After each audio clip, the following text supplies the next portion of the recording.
No mundo dos concursos, dos vestibulares, existe quase que uma religião, a ideia de que o sucesso se mede em horas líquidas de estudo. Sabe? A cultura da preparação muitas vezes empurra a gente para aquela ideia de que o sacrifício extremo de varar a noite estudando é o único jeito de ser aprovado.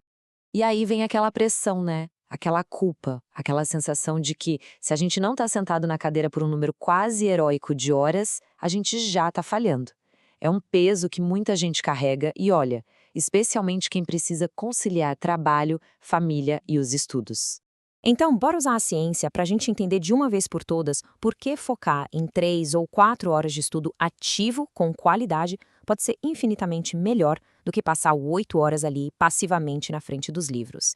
E a resposta, olha só, está na arquitetura do nosso próprio cérebro.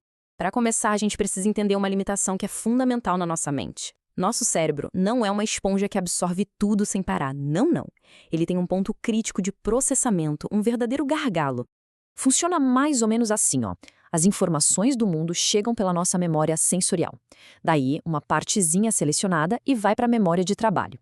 É aqui, nessa pequena bancada mental, que a mágica acontece, que o aprendizado de fato rola. E só o que é bem processado aqui pode ir para o nosso HD interno, o armazenamento de longo prazo. E essa ideia é a chave de tudo. Tudo que a gente pensa, raciocina ou aprende precisa, obrigatoriamente, passar por esse espacinho minúsculo. E não é uma questão de se esforçar mais, viu? É uma limitação biológica mesmo. Bom, muita gente já deve ter ouvido falar no tal número mágico 7, né? Uma ideia lá dos anos 50 de que a gente conseguiria guardar umas 7 informações ao mesmo tempo. Só que de lá para cá, a ciência avançou e descobriu que, para informações novas e complexas, tipo as de um concurso, a realidade é bem mais apertada.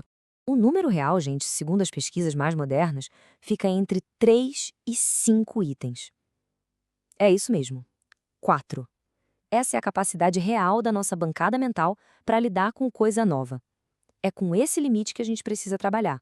Tá, então como é que a gente gerencia um gargalo tão pequeno? A teoria da carga cognitiva nos dá um mapa. Ela basicamente explica que todo o esforço mental que a gente faz se divide em 3 tipos diferentes de carga. A primeira é a carga intrínseca. Pensa na complexidade do assunto. Aprender a somar 2 mais 2 tem uma carga intrínseca bem baixinha. Agora, entender uma lei super complexa de direito tributário, aí a carga intrínseca vai lá no teto. Essa carga não tem jeito, ela é inevitável.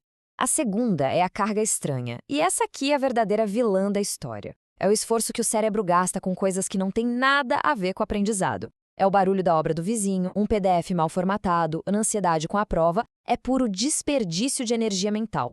E, finalmente, está a estrela do show, a carga pertinente. Esse é o esforço bom, sabe? O trabalho mental de conectar as ideias, formar esquemas e realmente entender a matéria.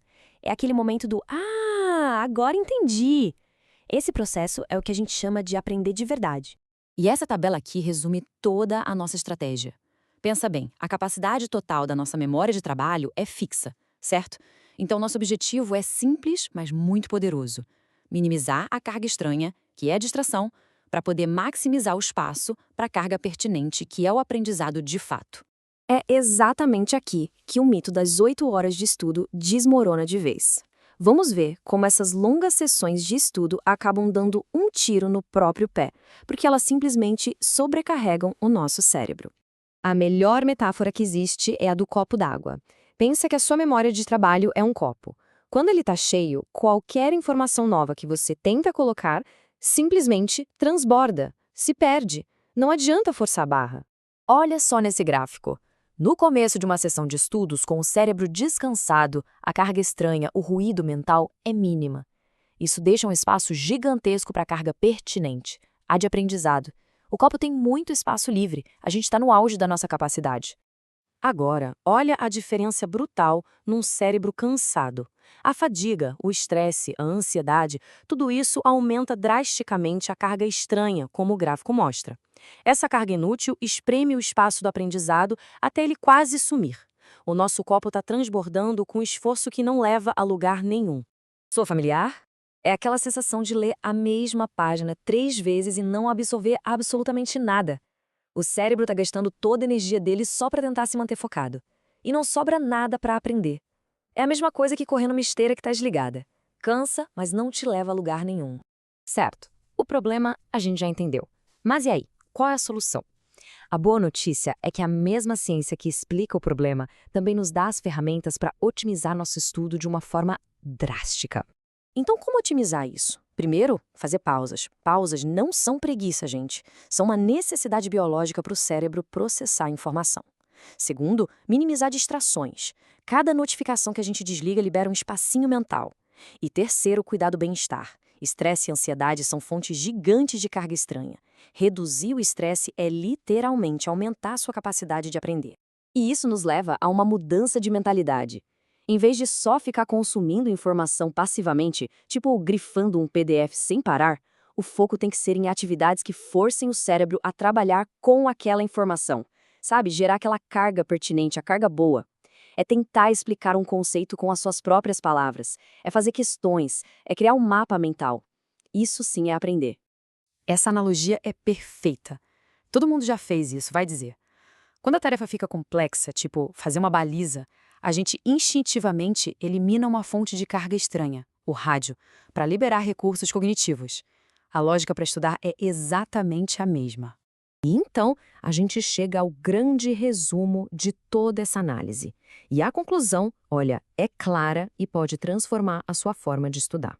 A aprovação não vem para quem aguenta sofrer mais, mas sim para quem estuda da forma mais inteligente. O objetivo não é aguentar firme por horas a fio, mas trabalhar em sintonia com a arquitetura do nosso cérebro, aproveitando ao máximo cada minuto de esforço que seja realmente produtivo. Então fica aqui a reflexão para a gente. Qual fonte de carga estranha, de carga desperdiçada, pode ser eliminada hoje mesmo da sua rotina? São as notificações do celular? É a pressão de estudar quando o corpo está pedindo descanso? Pensa nisso. Eliminar uma única fonte de ruído pode valer muito mais do que uma hora extra de estudo ineficaz.